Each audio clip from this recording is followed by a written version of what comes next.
Trash Day, an ordinary event on an ordinary street. One was just kind of like scattered all the way over here. You had another one scattered way over here. Ordinary until you see something out of the ordinary. When I started going through all of it, I started realizing the significance of what I've actually got. Page after page, book by book. And when I started looking at the blueprints that were there, I started seeing the World Trade Center, Tower B, Tower A. The World Trade Center. We're like in the middle of the street with our blinkers on, digging through the trash, grabbing all this stuff out of there.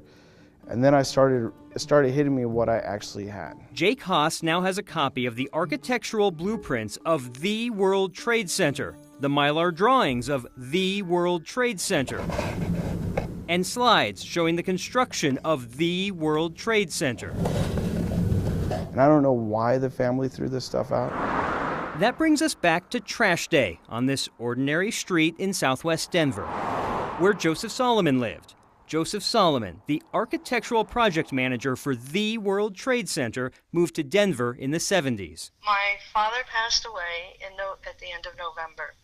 And he had been in Denver for 40 years and collected lots and lots of stuff. His daughter Amy, who just flew back to California, was in Denver last week, cleaning out her parents' garage and taking out the trash. I saved the beautiful sketches of the construction site, of the construction workers, and as the towers were going up, the church in the background.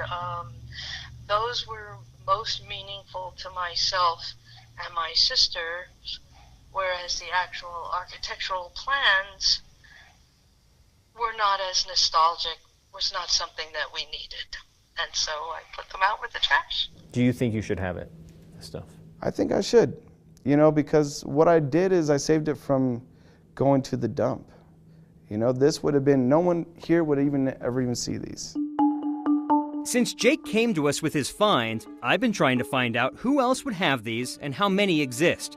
A quick online search brings up a website with black and white images of the architectural prints for Tower A. I've been in contact with the 9/11 Memorial, the New York, New Jersey Port Authority, New York Library, the New York Center for Architecture, and Avery, the Columbia University Library that houses architectural records for the firm Joseph Solomon worked for. Avery told me, since these are diazo prints, they are inherently not one of a kind, since their format is an architectural reproduction format.